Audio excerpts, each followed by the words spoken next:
अस्सलाम वालेकुम, welcome to my YouTube channel. हमारे पास एक्सरसाइज है 9.1 एक्सरसाइज नेचुरल बुक फाउंडेशन और क्लास कौन सी है 12th है। ये इसके अंदर 81 क्वेश्चन है। बहुत इजी है। जस्ट आपको आपको पता होना चाहिए, क्वाड्रेंट का पता होना चाहिए कि फर्स्ट क्वाड्रेंट के अंदर कौन कौन से फंक्शन होते हैं, सेकंड थर्ड, फिर आपको उसकी वैल्यू का पता होना चाहिए, क्योंकि ये जब तक चीज़ें नहीं आएंगी आपका कंसेप्ट क्लियर नहीं होगा। तो क्वेश्चन था 10 cos x minus 24x equal to 13। हमने आर यानी कि आपने मॉडुलस पढ़ा होगा फर्स्ट क्लास के अंदर, और प्रिंसिपल मॉडुलस के अंदर आपने प्रिंसिपल आर्गूमेंट जब टॉपिक पढ़ा होगा तो उसके अंदर ये था एक्स का स्क्वायर और वाई का स्क्वायर। मीन जो इसके साथ कांस्टेंट दिया गया है ये होता है वेरिएबल, इसके साथ जो कोफिशिएंट है उसका स्क्वायर रहना है। तो मैंने 10 का स्क्वायर लिया माइनस 24 का। आप पहले जानते हैं 10 स्क्वायर भी 100 एंड 24 का होता है 576। नेगेटिव पॉजिटिव कर गया इवन पावर। देन मैंने जब इसको सम किया ये 676 आया, और आप जानते हैं ये परफेक्ट स्क्वायर होता है 26 का। हमारे पास ये कंडीशन थी जनरल फार्मा कास्ट थीटा की, r cos x plus alpha. तो देखें अब आर को मैंने सब के नीचे यहाँ पर क्या कर लिया, डिवाइड कर लिया इस पूरे। तो इसका क्या मतलब है, ये इसको ओपन करें तो ये cos alpha cos beta minus sine alpha sine beta वाला फार्मूला बनता है। अब यहाँ पर 10 की जगह 26 डिवाइड किया, इधर भी 26 को डिवाइड किया, इधर भी 26 को डिवाइड किया, ये और ये कैंसिल हो गए। आप देखें मैं इसको लेट कर रहा हूँ काज अल्फ़ा के, इसको लेट कर रहा हूँ साइन अल्फ़ा के। क्यों, काज अल्फ़ा काज beta sine alpha sine beta, दरमियान में साइन क्या माइनस का। ये फार्मूला किसका बना, cos x plus alpha equal to 1/2।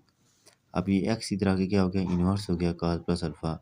अब ये देखें मेरी बात सुने, अब यहाँ पर गौर से आपने ये बात सुननी है कि अक्सर आपने ये चीज़ देखी होगी ट्रिग्नोमेट्री फंक्शन के अंदर साइन काज के साथ इनके रेसिप्रोकल। क्यों, आपने फर्स्ट ईयर के अंदर पढ़ा कुछ इवन आर्ड फंक्शन के अलावा आपने पीरियड पढ़े थे कि इनका पीरियड क्या होता है 2 पाई बाई ए। ये असल चीज़ ये होती है, ए का मतलब ये होता है कि काज x plus of A plus x या ए प्लस बीटा जो भी होता है। तो ये क्या होता है, वहाँ से ये 2x है ना, इसका पीरियड क्या होगा, आप 2 पाई बाई ये वाला 2 कैंसिल हो जाएंगे तो पाई आ जाएगा।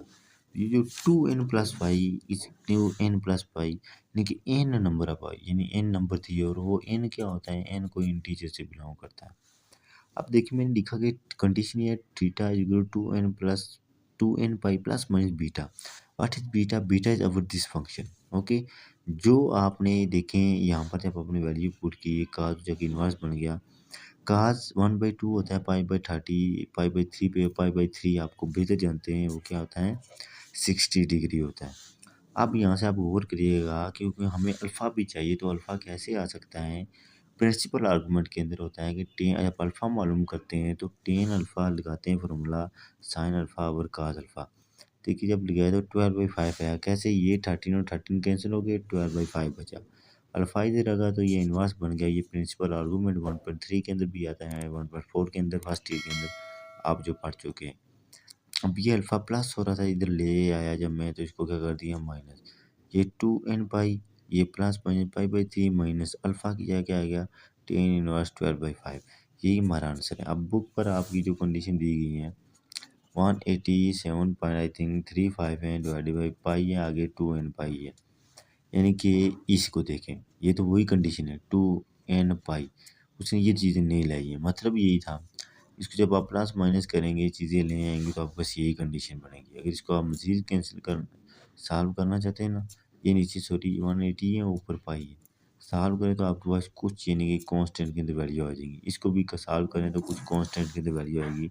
मतलब कि ये वाला आंसर ये वाला आंसर सेम है, यानी कि कुछ अशारियों में या वैल्यू में यानी कि आपके करीब करीब तक नहीं जा सकेगा, अप्रोच कर लेगा। तो ये आपका इसका क्या था आंसर था।